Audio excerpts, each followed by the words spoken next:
Mike, we got another problem apparently at the Caddo Animal Shelter. I got a couple of sources yesterday telling me that a dog that was taken to the shelter was sold on Craigslist.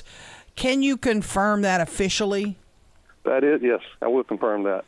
Don't remember if it was Craigslist or what, but yeah, with social media, I became aware of it Saturday a week ago. So I do my little walk as I am now, and someone called and told me about it. So actually the people, the animal welfare people, actually did a lot of the forensics for me and put a lot of stuff together. And then on that early that next week, which was last week, we got with the sheriff's office, and I think actually administration had already taken it to the sheriff's office. I was impressed by that, according to my sheriff's office contact. And they're investigating, and Dr. Wilson called me about it last Friday, and I don't know if he knew I was aware of it or not, but anyhow, he called me and told me about it.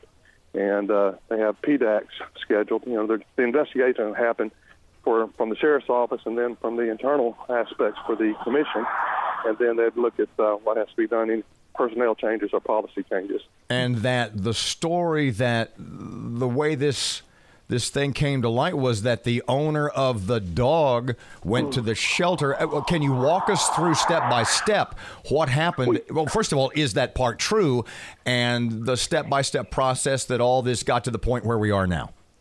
Well, I can't really confirm or deny that. I'm not exactly sure, but that's what's been explained to me, because all I was originally told by the folks that reported to me that this dude had sold a dog, was selling dogs online, and and from the shelter. Now, I will say this: there were some pictures that were kind of incriminating, in my opinion. Like one of them in one of the rooms out there, the picture was taken with the dog, and then there's another one had a leash, a particular type of leash that Animal Services puts on the dog. So there's some incriminating evidence there, and so we just want to make sure they got out there, and let's find out who's involved and take the action that needs to be done. And I'm for aggressive, doing the best we can with that action. In other words, whoever has to fall, they fall. Is that employee still employed at the animal shelter today? I don't know that. Was it a part-time employee? What can you tell us about the worker? I think it was. I don't know all those details, and that's when that curtain goes up between me and the personnel, because they can drop that curtain. I can't really see what's going on. But my understanding was a part-time employee. But part-time employees don't work by themselves out there. Is it standard policy that during this kind of investigation, which I would think is a pretty serious one, that this person would at least be on some kind of suspension? I don't know that, Robert. We'll have those details once everything, the whole package is put together. I would think so. I would think they would be, sent home. I always say, they're always sent home with pay. Well, I think the pay ought to be withheld. If they're guilty, they're guilty. But, Mr. Mike, is there any sense of how long this has been going on? How many other dogs have been sold? Who is doing the investigating? What can you tell us? One of the top-notch investigators, the sheriff's office, is doing the investigation. At least that's who I had my contact with, and he is very thorough. I'm going to have to defer to the sheriff's office for that part of it, but very able and capable guy. I've known him since he was a teenager. But, it's going to be in-depth. We want to find out exactly what other issues might be there.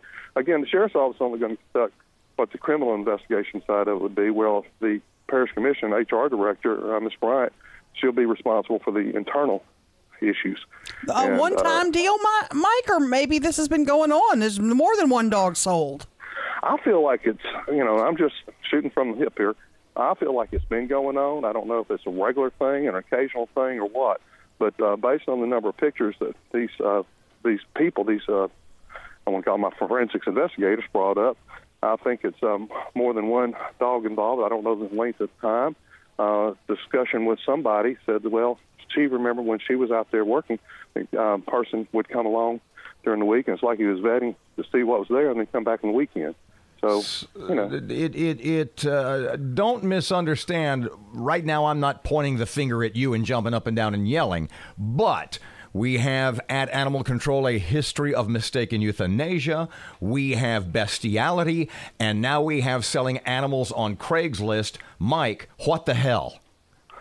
Well, and that's what we posed to Dr. Wilson. And Dr. Wilson, I can tell you this, when he called me last week, he was very, very, very frustrated. And he's ready for some complete resolve out there. And it just so happened that we had someone scheduled coming from out of town from Kansas City to kind of do a walkthrough on the shelter, and that happened Tuesday. We had just a short debriefing from him Tuesday afternoon, and Dr. Wilson's reaching out to him and asking him, please come help us and see what we need to do and help us get things better out here. Mike, and let me ask you this. Let me just say this. Go ahead. RFPs are going out for in a 501c that wants to take over it and do a privatization. The RFPs are being prepared. Okay. There's going to be the folks in the community that are going to say it can't be one person, one guy going in there who's working there and getting that other people have to know these dogs are logged in, they're tracked, there's cameras. How can no one else not have known this was going on? Are they logged in or are they not logged in? How do we know that for sure? And that's what the investigation needs to bring about. And also, in a couple of weeks, the cameras should be live and 24/7, 365 with 1 year backup. We'll be able to trace these things down, what's going on. And this is supposed to be door-to-door, gate-to-gate coverage that's going to get us that. Then we can go back and do, investigations when allegations are raised like this. And this is, I would assume, this is a crime like at my work. At the animal shelter, the dog is property. Well, if I come in my work and I pick up a computer and I sell it on Craigslist, it's theft. Is that what we're talking now? The crime would be theft? You were a deputy for years. Yeah, many years. Yeah, it's theft. It's going to fall under 1467, I feel like, which is many things under theft. But, you start on this one, if he's taking something in that's not his, and it could be just a misappropriation, which is theft. And so that's what all has to be looked at. Now, I'm going to be honest with you. I'm not talking to anyone about anything since last Thursday, when I was as early as I could get in with the investigator on it, because he'd been in training early part of the week, although he was aware of it. And so I really don't, I've not spoken with anyone since then. And that's with intentional that I do that, because I don't want them to, I have this relationship. Okay, yes, sheriff's office for 36 years, but then also I'm commissioner too. So they understood I was coming to them as a commissioner and not as a deputy sheriff. Mm-hmm. And so I need to, like any other citizen, I've got to let the investigation play out.